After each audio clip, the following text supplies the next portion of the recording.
Welcome, everyone. Before we dive in, be sure to drop your thoughts, feelings, and lessons in the comments below. Like the video and subscribe so you never miss stories like this. Let's get into it.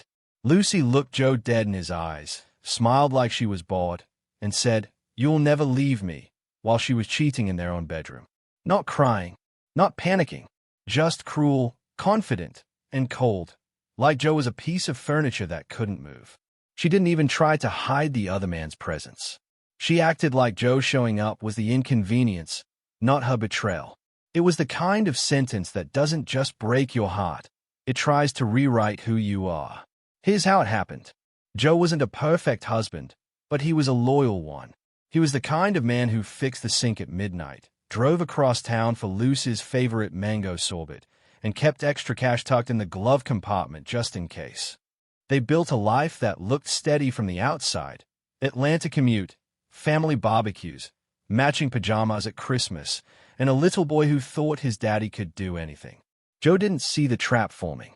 Not until Lucy stopped treating their marriage like a partnership and started treating Joe like an asset. Joe, 35, met Lucy, 34, black, in community college outside Charlotte. He was tall, quiet, always working a shift and then studying. Lucy was all sparkle and opinions, the kind of woman who could make a whole room laugh with a single side eye. Their first date was barely a date. 2 cups of gas station coffee and a long walk near campus while Lucy told him her whole life story like she was reading a script. Joe fell for her confidence. Lucy fell for his steadiness. Back then, their differences felt like balance. Romance was simple, cheap food, big dreams, and holding hands like they meant it. When they moved to Atlanta years later, Joe kept leveling up. Warehouse to lead, lead to supervisor, supervisor to operations manager. Lucy stayed home after their son was born, then started doing lashes out of the house. At first, it felt like teamwork. Joe would come home exhausted, and Lucy would run to the door with her baby on her hip, teasing, "My hard-working man." She'd kiss him like she missed him. Joe loved that. He loved the soft version of Lucy, when she'd lean on his chest at night and whisper, "We really made a life." The funny part is Joe never even wanted to get married. He used to joke, "Marriage is just paying bills with somebody who steals your fries." Lucy would laugh so hard she'd snort, then steal his fries on purpose to prove the point. Their wedding was small, mostly family, a church in Decatur, and an auntie who cried louder than the pastor. At the reception, Lucy dragged Joe onto the dance floor and said, "Look at you, all stiff like a coat hanger." Joe tried to two-step, stepped on her shoe, and apologized like he broke a law. Lucy laughed and kissed him anyway. But over time, Lucy's laughter started to sharpen. It began with little comments. "You too soft. You don't know how to move. You lucky I picked you." Joe brushed it off. He grew up watching men swallow her because they were told that's what strong looks like. When Lucy started controlling the money for budgeting, Joe tried to be understanding. He didn't want to argue in front of their son. He didn't want to feel like the stereotype Lucy would accuse him of being. So he let her hold the accounts, the passwords, the plans. He thought it was peace. It was control. Lucy had a phrase she loved more than good morning. Whenever Joe pushed back, she'd tilt her head, smirk, and say, "You'll never leave me. Where you gonna go?" At first she said it like a joke, like playful trash talk. But the more she said it, the less it sounded playful. She'd say it when he asked about unusual expenses. She'd say it when he asked why their son was spending weekends at her mother's house without his input. She'd say it when he said he missed being a couple. Like love was a leash, not a choice. Still, Joe tried. He planned date nights even when Lucy acted like she was doing him a favor. One Friday he booked a babysitter, took Lucy to a jazz spot in downtown Atlanta, and wore the shirt she liked. Lucy showed up late, glanced around, and said, "This place small." Joe laughed and said, "Yeah, but the music big." Lucy rolled her eyes, but when the saxophone started, she leaned into him without thinking. For a moment Joe felt her soften. He whispered, "I miss you." Lucy didn't say it back. She just sipped her drink and stayed ahead like it wasn't safe to be sweet. Joe's best friend Donnell, black, noticed the change before Joe admitted it. At a cookout in Stone Mountain, Donnell pulled Joe aside by the grill and said, "Bro, you good?" Joe forced a laugh. "I'm married, man. That's what good looks like." Donnell stared at him like he was reading a lie. "Marriage shouldn't look like you shrinking." Joe wanted to argue, but he couldn't. He felt smaller lately, like he was always apologizing for needing anything. That night, Lucy flirted too hard with Donnell's cousin, then mocked Joe for being jealous. Joe swallowed it, smiling for the photos. The abandonment wasn't just emotional, it was strategic. Lucy started sending their son to her mom's house more often, calling it help. Then she started taking Joe's card, so you don't overspend, even though Joe wasn't the spender. Lucy was. Nails, inventory, hotel conferences, mystery charges with names Joe didn't recognize. When Joe asked, Lucy snapped, "So you accusing me now?" Then she'd flip it into a whole speech about trust, like Joe questioning her was the real betrayal. Funny how some people demand trust the way a thief demands you look away. The tension finally gave Joe a weird kind of clarity. He didn't have proof of anything, but he had a feeling he couldn't shake. It hit him one afternoon in the parking lot of a Publix in Sandy Springs.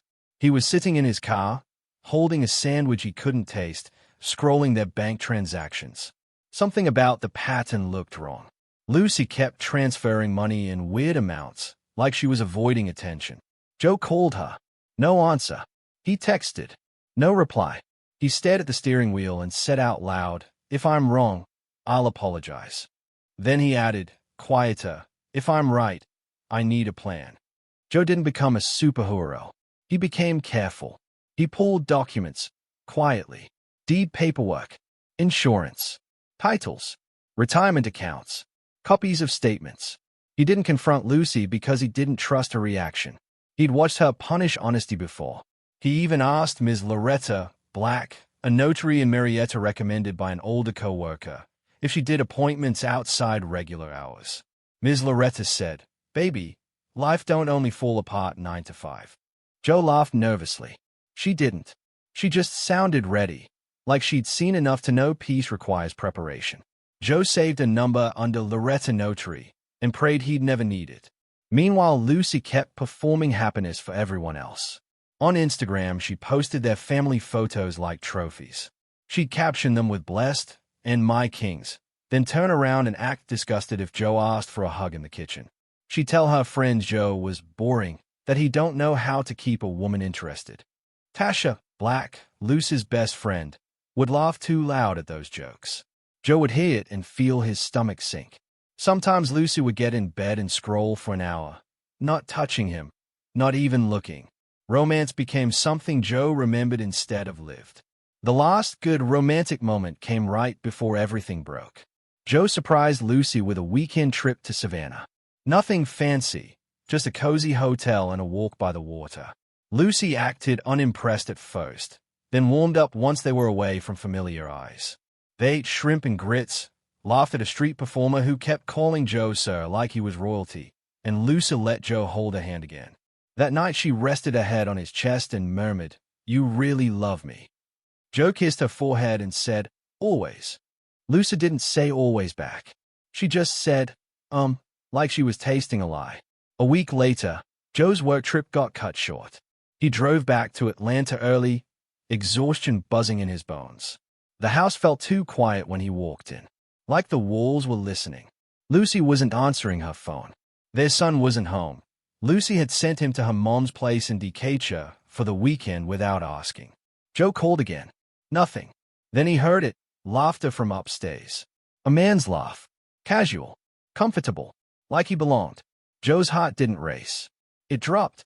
His body moved before his brain caught up, climbing the stairs with a strange calm that felt like shock wearing a suit.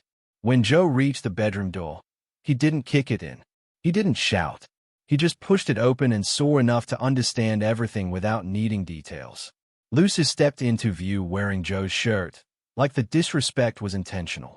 The other man, Marcus, Black, somebody Joe recognized from Lucy's lash client circle, stayed partly hidden like a coward. Joe's mouth opened, but no sound came. Lucy looked at him like he was late to a meeting. Then she said it, slow, confident, mean as a blade. "You'll never leave me." She turned her back on Joe like he was irrelevant and walked right back into the room. No remorse, just power. Joe walked back downstairs, body numb, vision tunneling. He sat at the kitchen table where their son used to spill cereal and do homework. He stared at a little crayon mark on the wood and felt something in him crack. Not loud, just final. Lucy's words repeated in his head like a chant. "You'll never leave me." He realized she didn't just cheat. She believed she owned him. Joe pulled out his phone and called Ms. Loretta. His voice sounded unfamiliar, like someone else's. "I need you tonight," he said. Ms. Loretta didn't ask questions. "Text me the address," she replied. "And breathe." Joe also called Donnell, the only person he trusted not to turn his pain into gossip. Donnell answered on the second ring. Joe said, "Can you come over? I need a witness." Donnell paused just long enough to understand it wasn't about a barbecue or flat tire. "I'm on my way," he said. Joe hung up and stared at the fridge magnet's loose board that said, "Bless this home." He almost laughed, not because it was funny, because it was cruelly ironic. Upstairs, Luce's laughter continued. Joe sat there in silence, letting the disrespect burn into his memory so he wouldn't talk himself out of saving himself later. Ms. Loretta arrived in a simple cardigan with a stamp case like she was coming to handle business, not drama. She greeted Joe with kindness that felt like oxygen. Donnell showed up behind her, face tight with anger he didn't even try to hide. When Lucy finally came downstairs, her eyes narrowed like she'd spotted enemies. "What is this?" she demanded. Joe slid one contract across the table. Just one. Clean, printed, straightforward. Lucy snatched it and skimmed, scoffing. "You think you smart." Joe didn't raise his voice. "I think I'm done," he said. Ms. Loretta calmly verified identities, confirmed signatures, and stamped reality into place. The contract wasn't magic. It was preparation. Months earlier, Lucy had pushed Joe to refinance the house, acting sweet for once. "Let's do it for the family," she'd said. Joe had insisted their attorney needed both signatures on some paperwork. Lucy signed without reading because she was used to winning. That post-nuptial agreement included a clear adultery clause. Infidelity meant forfeiting claim to the marital home and waiving spousal support. It also protected Joe's premarital savings and his retirement accounts. Lucy laughed when she realized what it was. Not embarrassed, angry. "This won't hold up," she spat. "And even if it does, I'll ruin you first." Lucy tried. She didn't just try to win. She tried to destroy. The next morning, Joe discovered the joint account had been drained. Lucy blocked his access to certain logins. She told her mother, Miss Brenda Black, that Joe was controlling and dangerous, and Miss Brenda believed it because believing Lucy was easier than questioning her. Lucy kept their son from Joe, claiming he needed stability, like stability meant cutting a father out. Tasha posted vague quotes about surviving narcissists and people who didn't ask questions like them. Joe showed up to pick up his son's backpack once and Lucy smirked, saying, "See, you always come back." Joe drove away shaking. Work became another battlefield. Lucy's cousin worked in HR, and suddenly Joe started hearing about concerns. Not formal accusations, just enough smoke to make him feel watched. Joe stayed professional, but it ate at him. He started losing weight. He stopped laughing. He'd sit in his car after work, staring at nothing, wondering how the life he built became a place he couldn't rest. One night he ate a cold gas station burrito and laughed bitterly because Lucy used to roast him for those. "That's not food," she'd say. Now it was all he could manage. When betrayal hits from every direction, even basic survival feels like a job you're failing. The only funny moments came from small, stubborn places. Donnell's auntie, Ms. Patrice, let Joe crash on her couch for a few nights and treated him like a nephew. She'd hand him a plate and say, "Eat. Heartbreak don't burn calories by itself." Joe tried to decline. Ms. Patrice pointed a spatula at him like a weapon. "Boy, don't play with me." Joe laughed.